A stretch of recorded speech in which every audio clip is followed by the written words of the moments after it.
Les Amérindiens disent que si l'on fait avec une intention de bénédiction et qu'on relâche avec amour, la boucane, c'est bon pour la santé.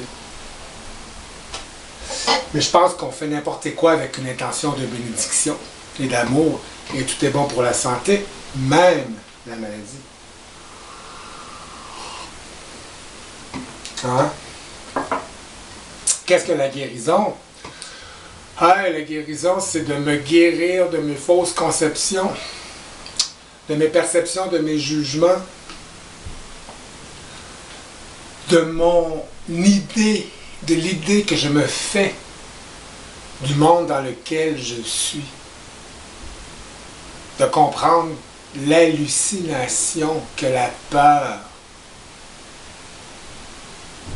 crée dans cette projection dans la matière. Encore un nouveau départ, encore un nouveau territoire à explorer. Mon ami Michel René a sorti de sa cure de désintoxication plus tôt que possible. Il a choisi de raccourcir pour les raisons que lui seul connaît. Moi, j'ai mis fin à mon accompagnement. J'aime bien accompagner les gens quand je sais que en eux la pratique d'une idée intellectuelle s'impose dans le cœur, dans le corps. Quand cela devient comme un yoga, une méditation, dans chaque respiration, inspiration.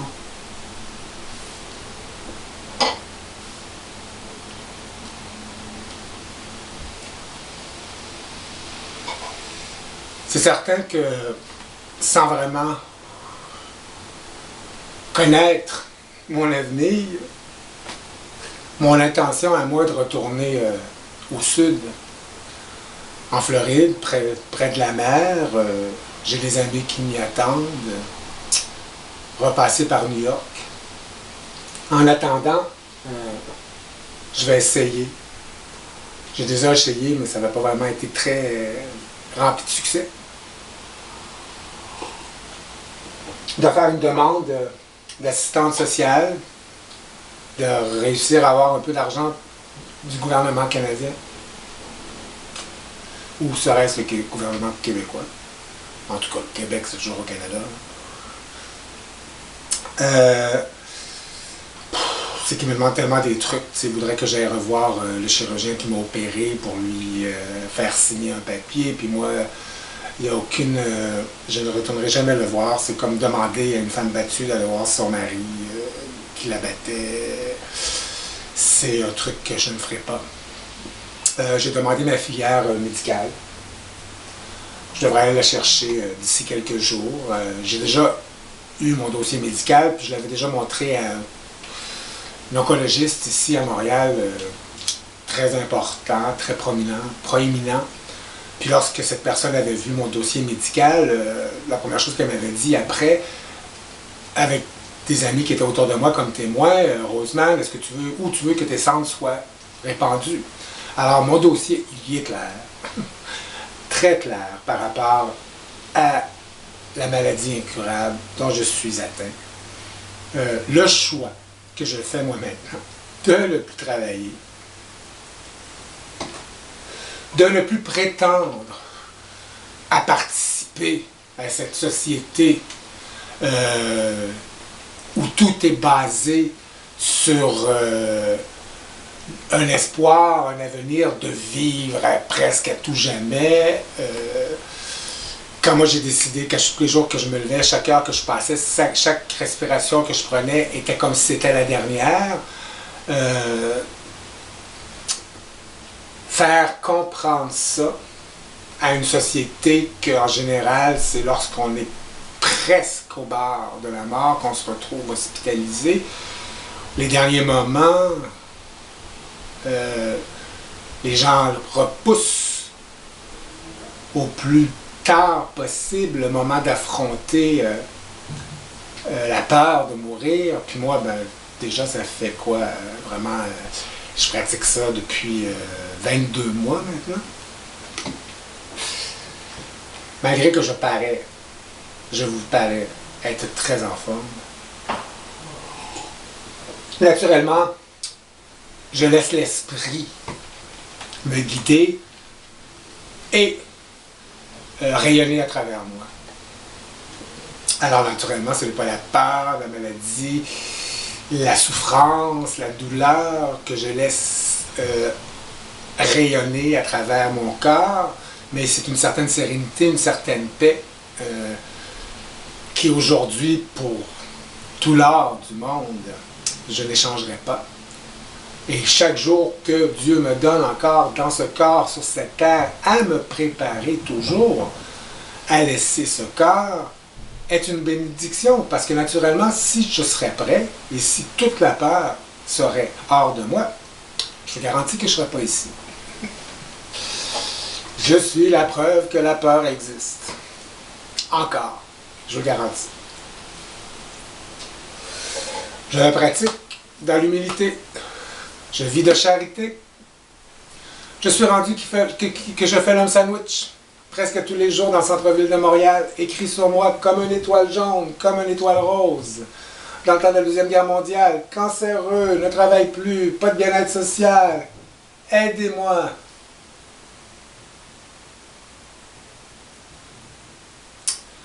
C'est beaucoup, mais je m'allège, je me transparence un peu à chaque fois.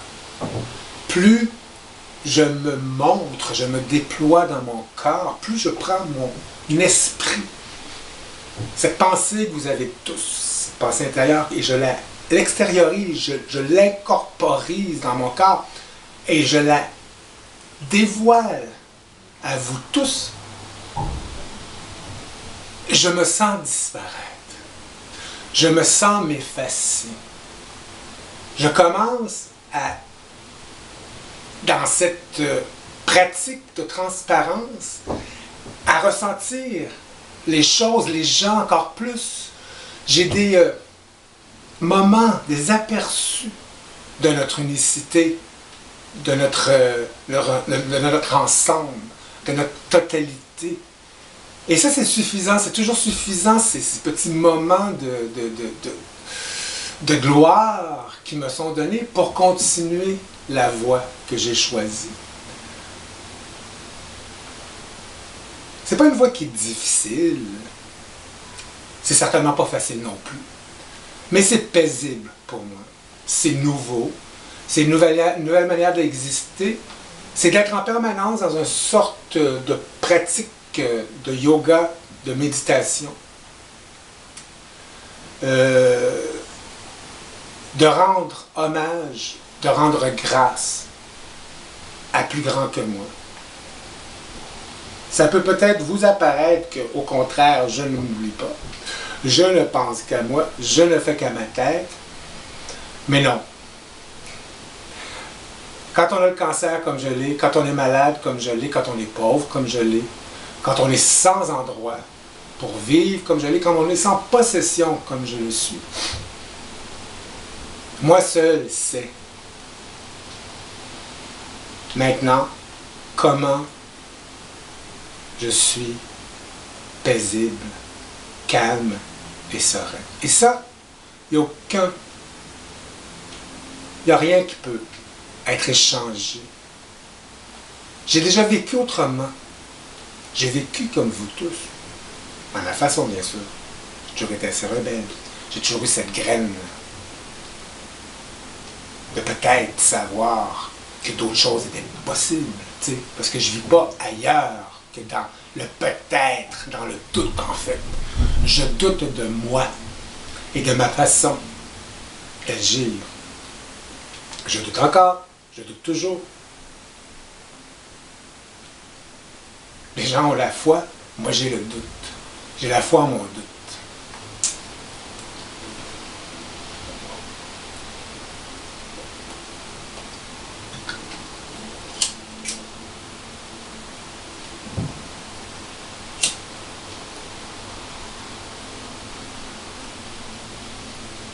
Hey, je reviens. Voilà.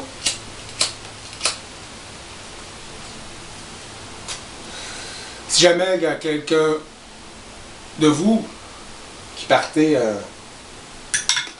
en vacances et que vous avez votre appartement, votre maison libre, je pourrais être un très bon ange gardien.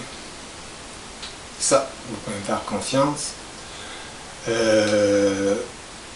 S'il y en a un de vous qui est un médecin ou qui est un médecin que je pourrais voir pour lui montrer mon dossier médical, pour peut-être s'il veut m'examiner, pour me remplir cette fameuse lettre que le bien-être social me demande, ça me serait d'un grand aide aussi.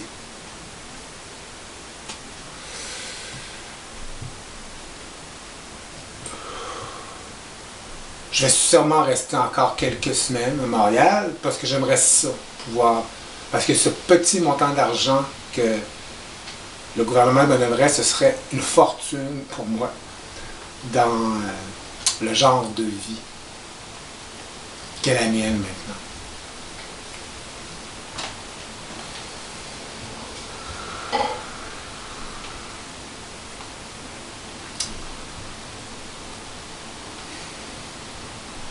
Merci d'avoir pris de votre temps, encore une fois, pour m'écouter. Vous savez que mon nom, Roseman, en fait, c'est Roseman le Magdaléen. Si vous mettez Roseman le Magdaléen, tout ensemble, sur Google, vous allez tout trouver mes blogs, j'en ai 5. Mes vidéos sur YouTube, j'en ai plein. Mais ça sort. C'est vraiment Roseman le Magdaléen qui sort le plus maintenant sur YouTube.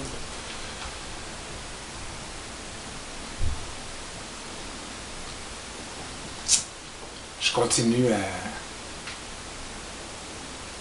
dans la réalité, à vous exposer où j'en suis maintenant, à ce moment précis de ma vie. Vous me connaissez autant que je me connais.